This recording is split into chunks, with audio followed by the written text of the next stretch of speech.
There was this lad named Narcissus. At 16, he stood at the crossroads of youth and adulthood. And my, he was a good-looking boy.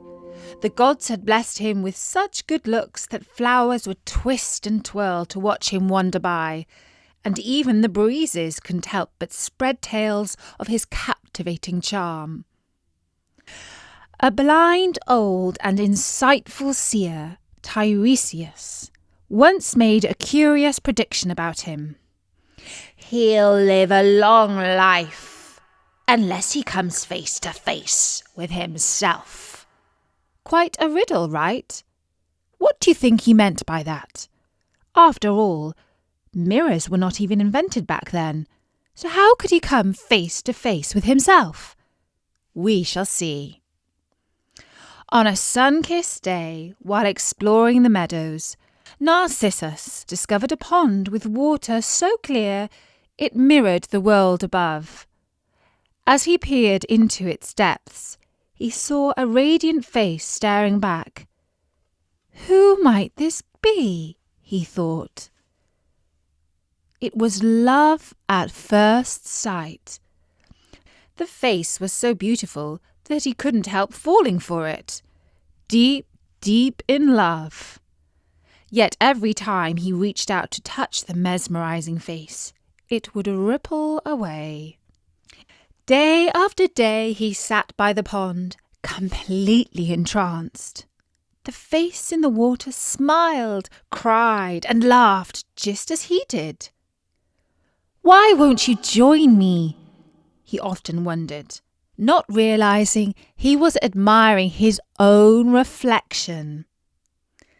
Hidden in the shadows, the nymph Echo watched with a heavy heart.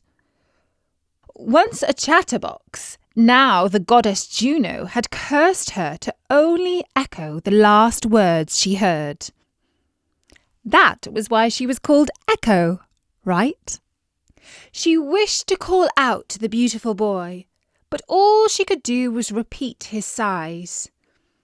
When he lamented, "Oh, I'm in love," she'd echo, "In love." And when he said, "I'm so smitten," she would echo back, "So smitten." But here's the twist. Narcissus wasn't talking to Echo when he declared his love.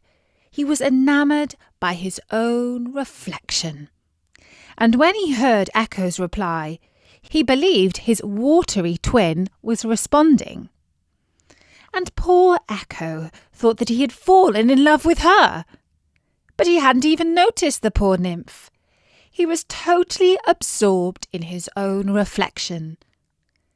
I know it sounds unbelievable that a man could be so vain and totally in love with himself, but this is a true story. Yet his every attempt to kiss his reflection only ended in ripples and wet cheeks. With each passing day, Narcissus grew more forlorn, wishing his reflection could step out and they could embrace. Echo, watching from afar, would echo his wishes, adding to the confusion. The boy was so lovesick for his own reflection that he could not sleep. He stopped eating. He did not drink. He hardly breathed. One fateful evening, bathed in the glow of a setting sun, Narcissus whispered his heart-wrenching farewell to himself. "Goodbye, my love, goodbye." And Echo, her voice quivering with sorrow, echoed, "Goodbye."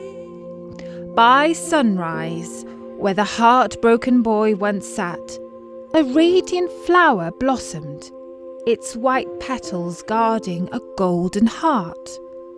It was christened Narcissus, a tribute to the boy who was lost in his own beauty.